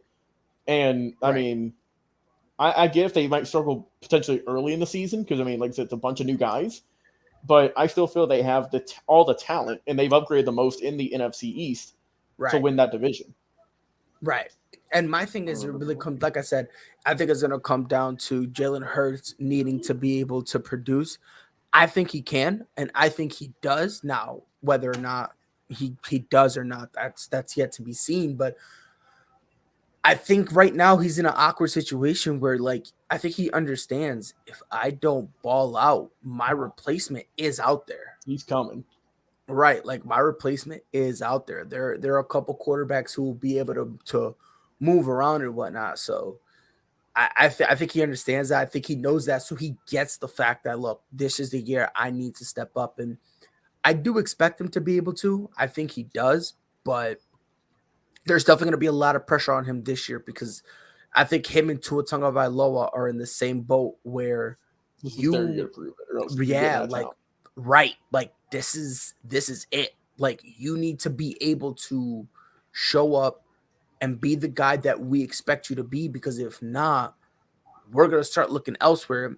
And once a team looks elsewhere, it doesn't matter what you did. You don't believe me? Go ask Carson Wentz. Same organization. He was almost. He helped them get to the Super Bowl. And Jay, can you put that comment up? Did I miss it? You think it's gonna be John with AJ Brown and Smith? Well, no, because if AJ Brown can survive with Julio, I think AJ Brown will be fine. And you know what? That's why AJ Brown left. Tennessee, that's why you want to get traded. He was doing everything himself. Especially when he came back from injury, he carried Tennessee into the playoffs by himself. How happy do you think AJ Brown is right now? Oh, he's happy, bro. He's on a team that can It depends. I wouldn't say ecstatic, but because watch this. We all know Ryan Tannehill is depressed as hell losing AJ. He's depressed. But the thing is with AJ, Tannehill's in therapy over this. But here's the thing: the problem with AJ Brown going, I don't know if he'll be ecstatic because, Ryan Tannehill isn't the best quarterback in the world, but he's not the worst. And you're kind of moving on to a guy in Jalen Hurts where we really don't know. I'm just talking about from the quarterback perspective. We really don't know. We really don't know with Jalen Hurts. So it's kind of like, I mean, sure, he's probably ecstatic because I'm in a situation where I don't have to do everything. But again, it's this weird thing where it's like, now I believe Jalen Hurts will be that guy and he'll be able to get it together. But the mere fact that you don't know, right? That right there, it's a scary thing for any top tier wide receiver. Absolutely. All right, folks, we're gonna move on to the next topic real quick. Where do we rank Shohei Ohtani as a pitcher? Who? And I gotta be honest with you. Who? What, did I say his name wrong? Shohei. Name wrong. Shohei. No.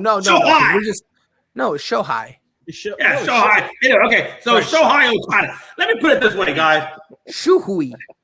Hey, I'm going to tell you where I rank him, and I'm going to tell you why I rank him. I rank him in the AL, I got him ranked 6th, and I got him in the MLB ranked 20th, and I'm going to tell you why.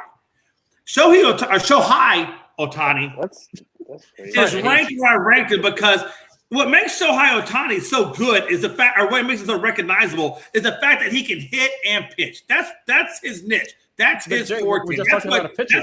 Right. We're just talking about pitching. Forget hitting. But no, that's what I'm saying. But I think because he can hit and he doesn't devote all of his time to pitching, or he puts so much time and effort being a designated hitter and playing every single game, the fact that he doesn't get rest, the fact that he's not a designated pitcher only, takes away from his pitching abilities. I really do. I think if he was mainly a focused pitcher, like all he did was pitch and nothing else, I think you would see his stock as a pitcher rise.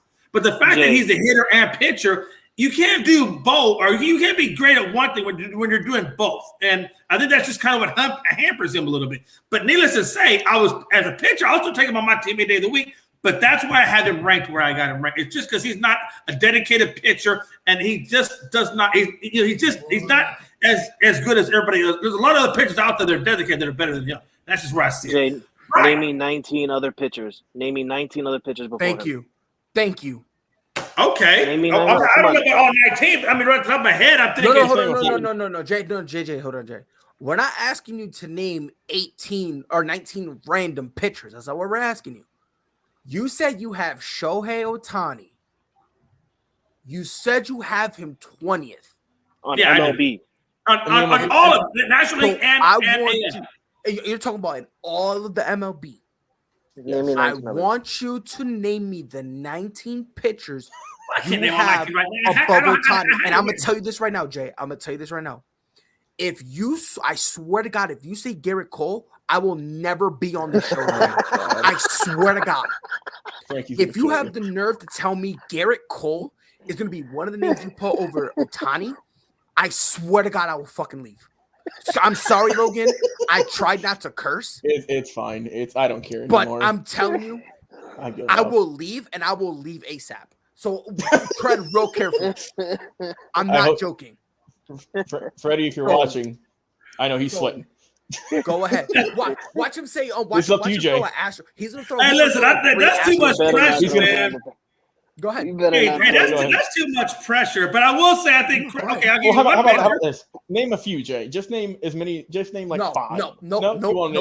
We're going all 19 because you're not going to put Ohtani 20th and then only give me 5 pitchers. Nope, negatory, friend. You're going to give me straight up all 19. All right, Jay, you better pull up. All right, I tell you what. Hey, that's going to have to be a separate show, but I can do that. But I need a whole other show for that. I got to prepare. But I will say this. Hey, Brian.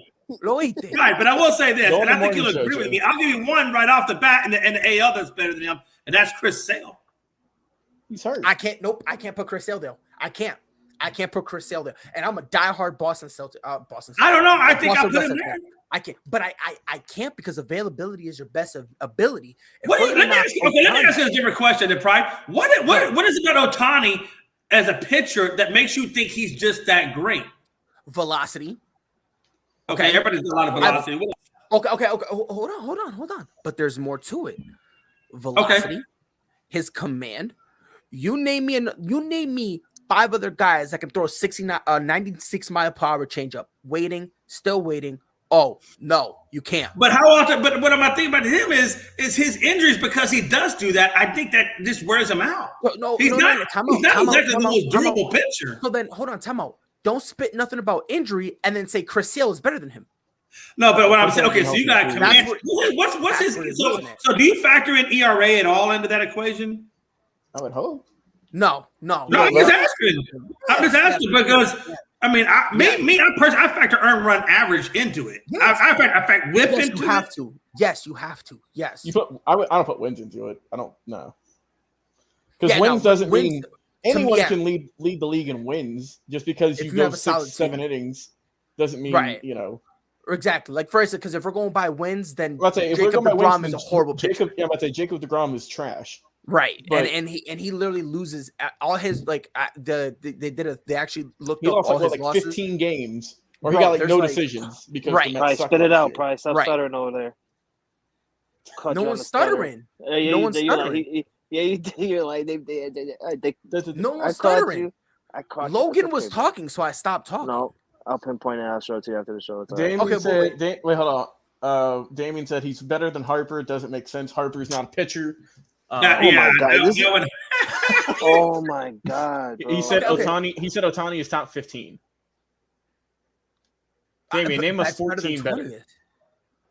That's better than 20th. Damien, name me 14 other pitchers that's better than him. He said he can stay healthy. Talking about Ohtani, I guess. Yeah, that's what he said. Ohtani's an easy top 5. Anthony said, "Move on to the next topic." This is our last topic, brother. We have no. No, we got one more. Oh, do we? It's not getting heated. It's not. No. We just love to corner Jay when he says something dumb on the show. No. First of all, it's not. What I said is not dumb. What I said is not dumb.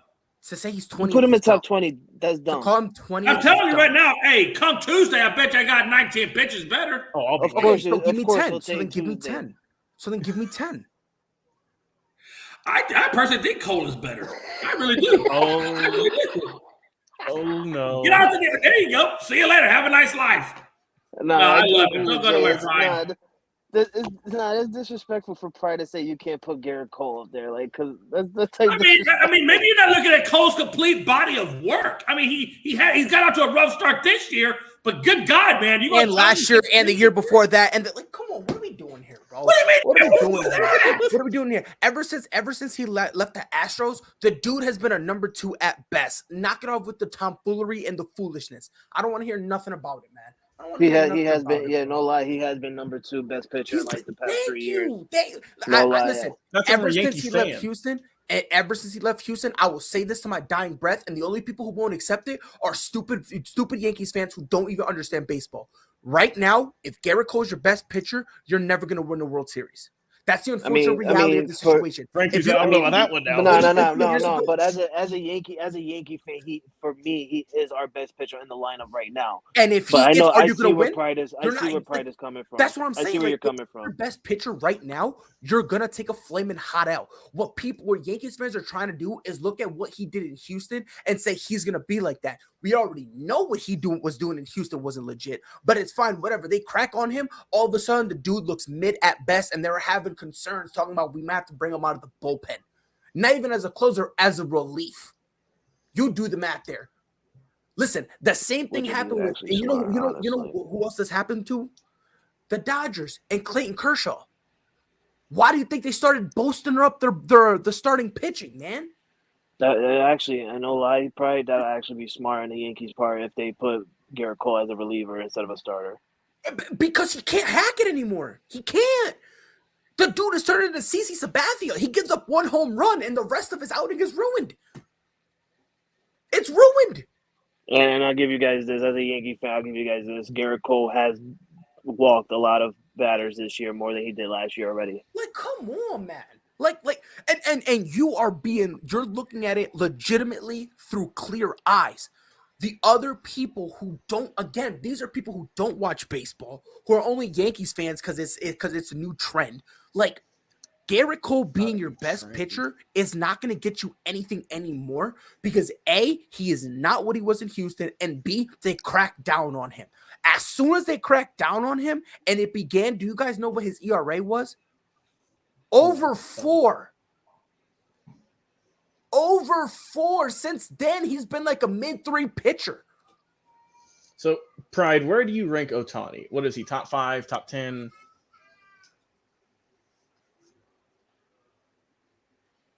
Okay, Frankie, I'll move on to you while Pride. I honestly, to me, like, I'm not gonna say he's top 20. I'm not even gonna put him top 10. I think Ohtani, to me, can easily be top 5. To me, I mean, we could say he's top 10, but to me, as a baseball fan, I rank Ohtani. I rank Ohtani top 5, and honestly, I'm gonna say, in my eyes, Jacob deGrom is obviously. He's up there top 5 as well. The best, if not one of the. Yeah, but Ohtani's easily top 5 to me. Oh, listen, I'm gonna put it together this way, man. Ohtani, if you want to say 10, we can have the conversation because me personally, I believe when it comes to 5 and 10, it's really your personal preference. So if you want to say within top 10, I'm okay with that, right? Like I'm not gonna get mad. I'm not gonna kill you. Yeah, that's what I said too. Like, but you could say 10. So I'm good with 10. Because there's some people, I believe he's a better pitcher than Walker Buehler, but there'll be people who will take Walker Buehler over him. And I believe it's one of those things where it's like, you know what? Who do you prefer? So I think it's that type of situation. To say 20th, right now. To say 20th, and Jay, right you know I love you. You know I love you. You're my boy. But to say 20th, studying this weekend. To say 20th that's a take a Miami Heat fan would have. That's what type of take that is, bro. That is horrible. That is horrible. And 15th, I think that's a stretch. But hey, if you want to say 15th, fine, whatever. 20th, man. I don't. Can I ask you a question? Yeah, Did you put money on Ohtani once and he just didn't deliver something? Is that what happened? Did he hurt you, Jay? He hurt you, didn't he? He hurt you. I have the same thing with Tony Ferguson. I'm upset with him right now because he stole me against Gaethje. But I don't hate him anymore. I still love him. I got over it. Jay, let go of the hate. I promise you, brother, you'll feel better. Logan. Jay and Edge's new stable. Where do you have him at, Logan? I'm with Fred. I could see top 5. I could also respectably go with top 10.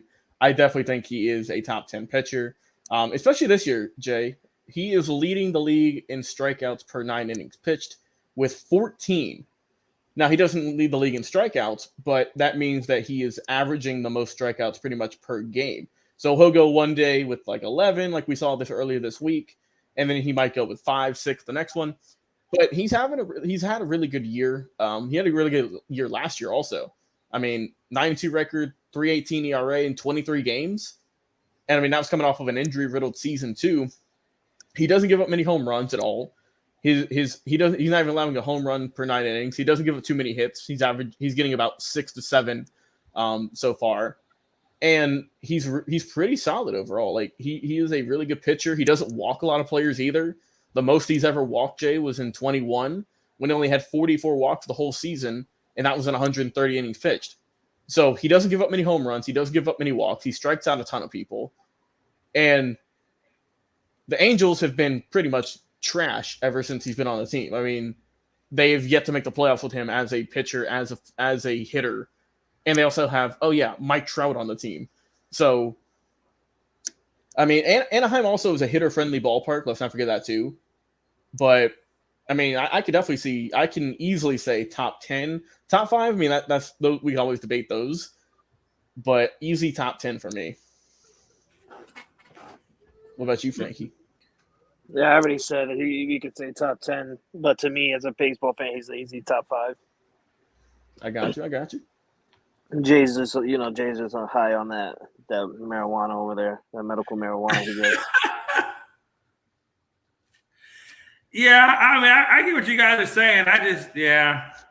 Sorry, yeah. Jay. This took 30 minutes. Yeah, Jay. Jay, let's get on our last topic before we fall before I fall asleep. Hey, I still give Mother 19 to motherfuckers. Whatever. It's all right, Jay. Listen, you got 3 days to get. Hey, Bumgarner ejected in the first due to the hand check. Here's what's interesting to that. So he gets ejected because he felt like the first baseman referee came over, did a little hand check with him. I think Dan Bellino came over there, did a little hand check with him. He felt like he stared at him a little too long and was kind of making a contact. And Bumgarner's like, "What the fuck?" Basically, pardon my French, but that's pretty much what he really said. That's what he said. I'm just quoting him. If you read lips, I read lips. And so basically, then the umpire basically ejected him because he didn't like the foul language that he used towards him. And of course, the umpire came back and said, "Hey, look, I basically govern my games like my dad told me. If you got kids in the front row, would you want them to hear that language?" Something to that effect. But he did come. I thought it was interesting. Even after Bumgarner, when he was ejected, he tried to fight the umpire several times. It took him to get into the clubhouse. But the umpire comes back, I think a day or so later, and apologizes for ejecting Bumgarner. I don't know, man. I don't think he needed to apologize for that. I think if Bumgarner curses him out, hey, eject him. And then he wants to fight you on top of it, eject him again. Jay, I don't think he didn't apologize personally. I don't think he did. We got some comments here. Damien said, let me see. Jay's got his mind on Earl Thomas. What Earl Thomas do? Are we missing something here? Anyone know? I secretly, I'm going to just say this out loud. I think Damien secretly loves Jay. Let me see. Oh, so Earl Thomas is in some trouble. An arrest warrant has been issued for him for alleged protective order violation. Yeah, that doesn't surprise me. That doesn't surprise me. Well, thanks, Damien, for whatever you're trying to get at with that comment. Logan, Bumgarner, what are we thinking? I'm about to say probably got tired. I mean, like you said, in the background. Yeah, I mean, like you said, the ump responded. He said he messed up. Blah blah blah.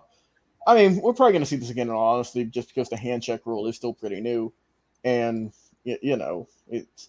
I get Bumgarner being upset. It was the first inning. If I was the Diamondbacks, I'd be upset. This is my starting pitcher, someone who is super talented, and I'd be upset too. This is the first inning, but I feel that it's already water under the bridge at this point.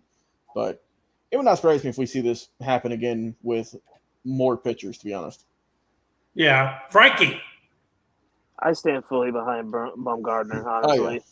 Like you seen the third base umpire, not just the third base umpire, but the crew chief at that, do a hand check on the opposing team's pitcher, and he did it quick and looking at the hand, compared to the first base umpire when he checked Bumgarner's hand, he secretly looked in his eyes. So I understand where Bumgarner's coming from. Like he's upset. Like what the? Not only is he upset with that, but he had 2 missed calls on a pitch that should have been strikes and could have honestly ended the inning a lot earlier than it should have went. But apparently it didn't get called, and he was upset with that. He yelled at the home plate umpire for that, and I'm pretty sure that's why the first base umpire was staring at Bumgarner like, why are you running your mouth like that? But you don't have to be looking into his eyes like you want to kiss the man or something like that. Like check the man's hand, let his hand go, let him go to the mound or to the base or to the dugout. Sorry, and just move on. But when Bumgarner tells the guy like what the F, I don't want to curse obviously because we're on TV and I'm gonna get yelled at by Logan.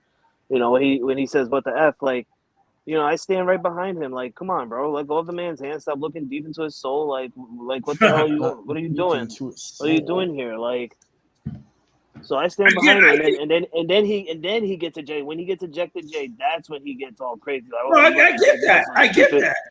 Like, I would want to fight the umpire too, bro. Like, you're holding my hand, like looking into my eyes real deep, and like, bro, check my hands, let me go. Like, what the hell are you holding me for? Yeah, I get it. I mean, I don't have really so much an issue with the first part of it. I just had an issue with the second part of it. I think anytime somebody comes up to you like they're trying to instill violence out there, to me, that's unprofessional. It's not cool. And I think, you know what? Hey, there's a way to handle things and a not way to handle things. And I just think the way Bumgarner handled it, he should have done a better job. You can't allow people to act violent on a field and show that and think it's okay. It's not okay. You've got to be able to maintain yourself. And if you got an issue with it, you handle it behind closed doors. You go to Major League Baseball or you know, whatever the case may be. But you don't sit there and try to be violent with somebody because you didn't like the call they made. That's BS. And I get it. It's a passionate sport. We're all passionate out there. But at the same time, passion and violence should never come into play. It just should, man. And if you're thinking about putting hands on somebody because you didn't like the fact that they called you an ejection, well, hey, I'm sorry. You got issues in your life. That's just my thought process. Anyway, hey, we move on to final thoughts and get out of here. And by the way, quick update of the score. Right now we're at halftime, and the Warriors are up 64-57. Still a pretty close game. Logan, final thoughts, brother. Yeah, like I said, I think the Warriors will probably take this game tonight. They're leading at halftime, and I think they will get the dub. And what do you say, Frank? How dare you, Logan? But like I said, Earl Thomas stuff, that's pretty creepy. We're going to get into that probably on Tuesday.